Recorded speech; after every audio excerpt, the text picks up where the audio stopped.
Le 20 sur Eden Télévision, mesdames, messieurs, bonsoir et bienvenue dans cette édition. Au sommaire, rencontre ce vendredi 13 septembre entre l'autorité de régulation de l'électricité RE et les consommateurs, représentés par les associations de consommateurs en module de 3 classes. C'est le don de la Société industrielle d'acier du Bénin, SIAB SA, qui accompagne la commune de Semen-Podji. Et puis, 110 000 cahiers distribués aux écoliers de l'OCOSA. C'est l'objectif poursuivi par l'honorable Dapoué Soso dans cette commune. Et ce sera tout pour les titres.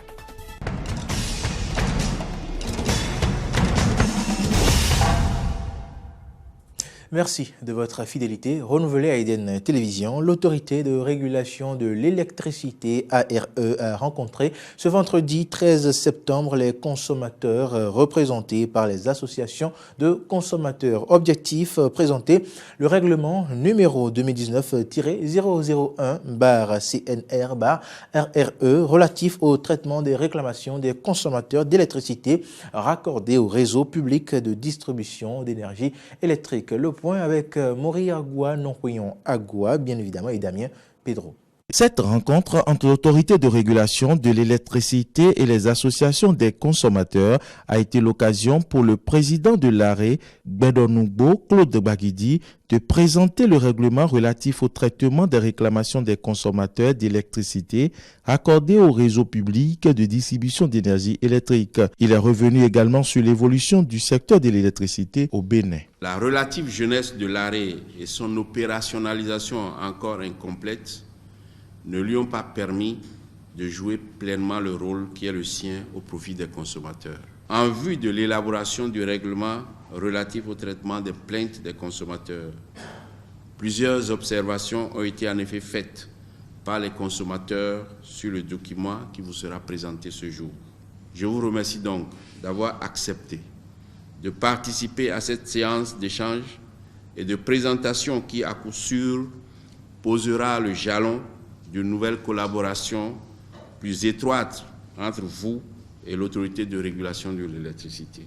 Les représentants des associations des consommateurs présents à cette rencontre ont exprimé certaines préoccupations. Lorsque chaque fois on précise que l'autorité est placée sous l'autorité de la présidence de la République, moi, ça me pose problème lorsqu'on sait que, au niveau communautaire, au niveau international,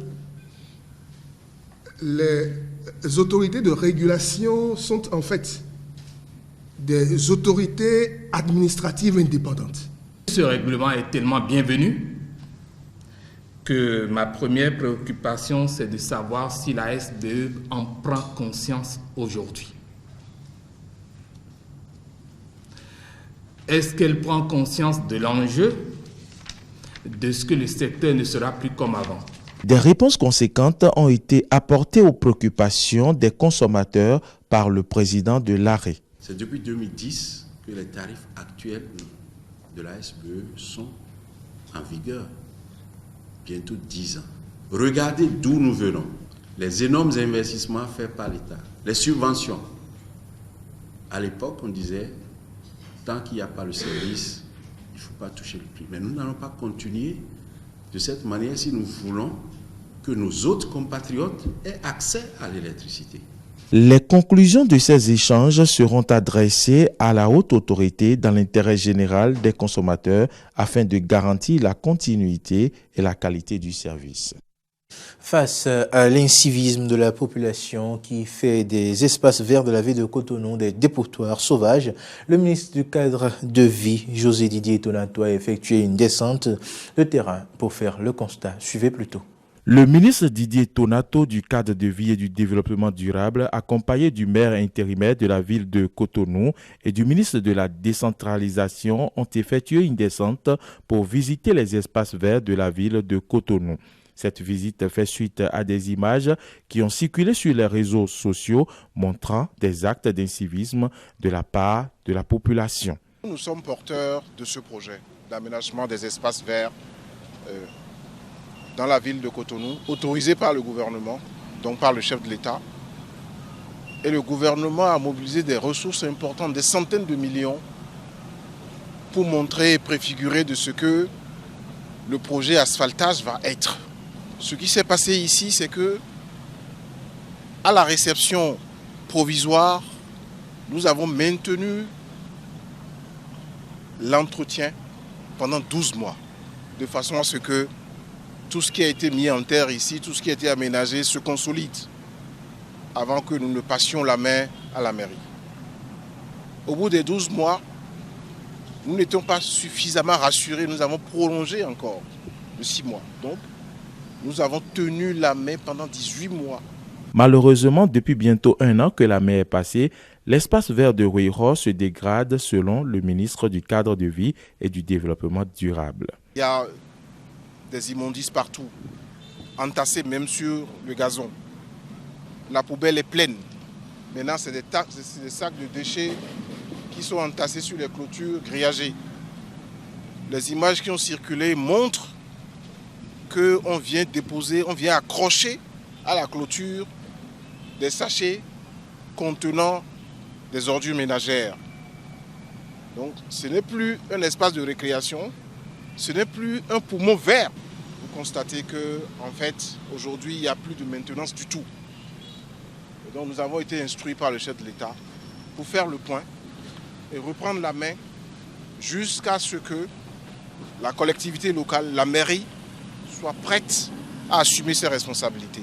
Face à cette désolation du gouvernement, après tant d'investissements, le maire intérimaire de Cotonou invite tous les élus locaux à jouer leur partition. Nous allons saisir la présente occasion pour que de façon écrite, on puisse leur dire qu'ils ont des obligations à assumer, qu'ils ne sont pas indépendants, qu'ils ne sont pas libres. Ils appartiennent à la République. Ils constituent les chaînons de la République, de la chaîne que constitue la nation, et ils doivent assumer pleinement leur rôle. Ne pas le faire, c'est piétiner les thèses de la République et les rigueurs de la loi peuvent leur être opposées. Des dispositions sont prises pour que les responsables de tels actes d'incivisme répondent devant la loi.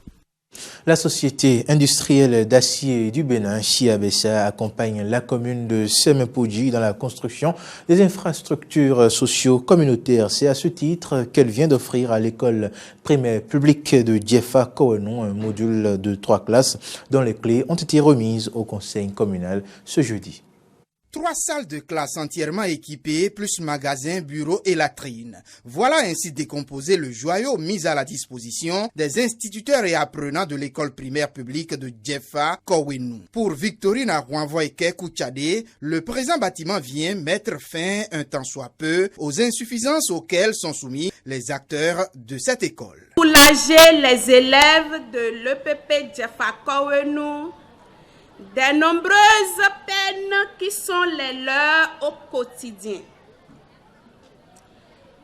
Le manque de salles de classe, l'insuffisance de mobilier, l'effectif pléthorique dans les classes, l'insuffisance de matériel pédagogique, didactique et sportif. La partie donatrice est représentée par Salim Balbaki, directeur général de la SIAB, une société implantée à Djefa depuis 1996 et qui entend apporter sa pierre à l'édifice du développement en cours au Bénin. Nous savons tous ce que représente l'école pour une communauté. En contribuant donc à sa construction, la SIAB entend apporter son soutien à toutes les actions du gouvernement au profit de l'éducation. Le maire de Semepodji, Charlemagne Honfort, reste touché par la parole donnée, vu que la construction est entièrement financée par la SIAB. Ce chef-d'œuvre, flambant neuf, qui présente beaucoup d'intérêt aussi bien pour l'administration scolaire de l'EPP de Djefa Kowenou, mais également la population de Djefa et le conseil communal qui mesure à sa juste valeur le respect de la parole donnée et de l'engagement pris par la direction de la SIAB de réaliser cette œuvre sociale. Quelques citoyens de la localité nous ont livré ici leurs impressions. Vraiment, elles sont bonnes. Et je profite pour lancer SOS à toutes les sociétés installées sur le territoire de Sémépodji de suivre le modèle. Vraiment, je ne peux que prier pour ce dernier. Cette société, longue vie à la société SIAB, et remercier aussi notre maire. La société industrielle d'acier du Bénin, SIAB, n'entend donc plus s'arrêter sur le chemin de la générosité. Elle a d'ailleurs fait la promesse de nouvelles infrastructures socio-communautaires pour très bientôt. Cérémonie d'investiture ce jeudi 12 septembre 2019 du nouveau bureau directeur du Conseil national du patronat de la presse et de l'audiovisuel du Bénin, CNPA Bénin, 6e mandature. La cérémonie s'est déroulée à la Maison des médias Thomas Meillanson en présence des responsables d'organisations fêtières de la presse, des conseillers de la haute autorité de l'audiovisuel et de la communication et des confrères journalistes. François Carnot, Rumbédé-Rinter et Damien Pedro étaient également de la partie. Suivez ici leur compte rendu. C'est à la faveur d'une cérémonie officielle d'investiture que les membres de la 6e mandature du Conseil national du patronat de la presse et de l'audiovisuel CNPA Bénin ont été installés. Franck Okpotieme, conseiller à la RAC et représentant du président de l'institution, a non seulement félicité les membres du nouveau bureau du CNPA Bénin, mais aussi leur a rassuré de la disponibilité de la RAC à collaborer avec eux afin d'ouvrir certains chantiers visant à valoriser le milieu médiatique béninois. Le président me charge de vous dire toutes ces félicitations. Félicitations d'abord pour avoir respecter les tests que vous êtes librement donnés au niveau du CNPA et vous rassurer que toute sa disponibilité pour recevoir le nouveau bureau, dès que vous allez en manifester le désir, pour que la HAC et le CNPA, la HAC et les associations pour des médias, que nous puissions très rapidement ouvrir ensemble les chantiers communs que nous avons. Pour le président du CNPA Bénin, Évariste Rodonou, l'ensemble du bureau installé est en mission pour la presse béninoise dans l'objectif de la faire sortir de la précarité qui la caractérise. Je me considère comme en mission pour le patronat de la presse béninoise, en mission pour, avec l'ensemble de mon bureau, relever les grands défis de l'heure. Comme je l'annonçais au thème de l'Assemblée générale élective qui m'a porté à la tête du CNPA Bénin, ma priorité est celle de sortir la presse béninoise de la précarité qui la caractérise. Conscient de la lourde responsabilité qui est ainsi confiée à ce nouveau bureau du CNPA Bénin, Edouard Loko, ancien patron de presse, leur souhaite beaucoup d'abnégation. Le diagnostic que le président élu vient de faire est un diagnostic juste.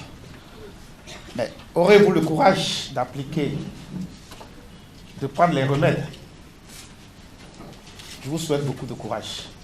Créé en 2004 par quelques patrons de presse, les destinées du Conseil national du patronat de la presse et de l'audiovisuel pour les 3 prochaines années seront dirigées par ce nouveau bureau composé de 19 membres dont les actions immédiates sont attendues pour un changement hélico des conditions de vie et de travail des confrères journalistes. L'honorable d'après ce soit effectué ce mercredi 11 septembre 2019 une tournée dans les 5 arrondissements de la commune de Lokossa. L'objectif de cette sortie est de procéder à la distribution de 70 000 cahiers aux écoliers de cette commune. Amis, parents et apprenants ont accompagné l'honorable à chaque étape du parcours. Jonas Bocci pour le compte rendu. L'engagement de l'honorable Dakwe Sossou pour l'épanouissement intellectuel des filles et fils de la commune de Lokossa a été ravivé à cette veille de la rentrée 2019-2020 par sa volonté de soutenir les actions du président Patrice Talon dans le secteur de l'éducation. Moi, Sossou Dakwe, je ne ménagerai aucun effort pour apporter ma modeste contribution à la réussite des réformes engagées par le régime actuel. Dans le domaine de l'éducation à la base, comme par le passé, j'engagerai encore plus d'actions pour favoriser l'instruction de tous les enfants de la commune de Lokossa. Par ce geste de générosité à l'endroit des écolières et écoliers de Lokossa, Dakpe Sossou manifeste sa gratitude aux populations de cette commune qui ne lui ont jamais marchandé leur soutien. Mon apport en cette veille de l'année scolaire 2019-2020 se concentre spécifiquement sur la distribution des fournitures scolaires à tous les enfants de la commune.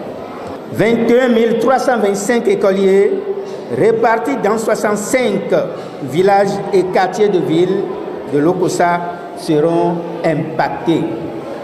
Ce faisant, j'ai la ferme conviction de soulager un tant soit peu les peines de nos parents d'élèves qui m'ont toujours témoigné leur amour, leur affection et leur soutien.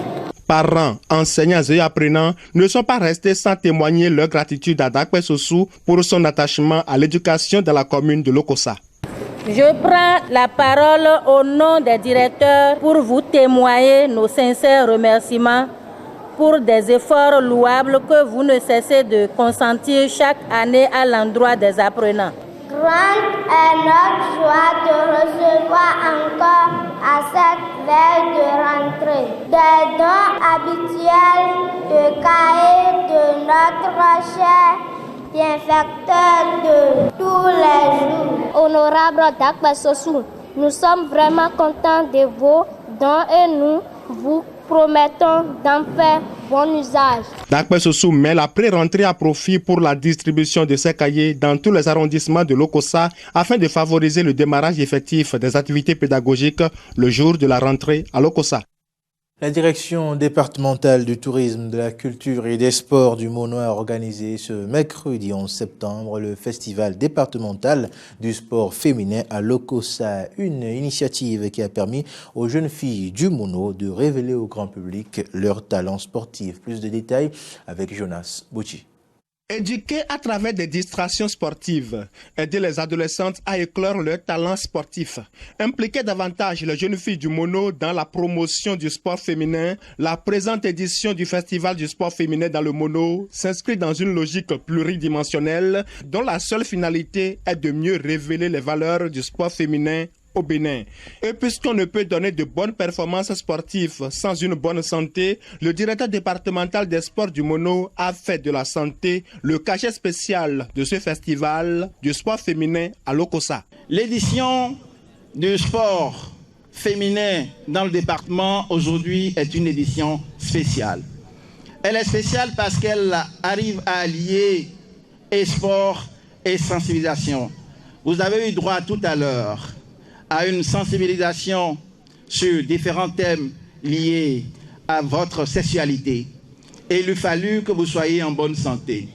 Il a fallu que vous ayez les bons comportements pour maintenir le rythme, pour garder tout ce talent qui est en vous, le travailler et le faire prospérer. Le secrétaire général du département du Mono a fait savoir aux 160 athlètes venus des 6 communes du Mono que l'occasion leur est désormais offerte pour la pleine éclosion de leur talent sportif.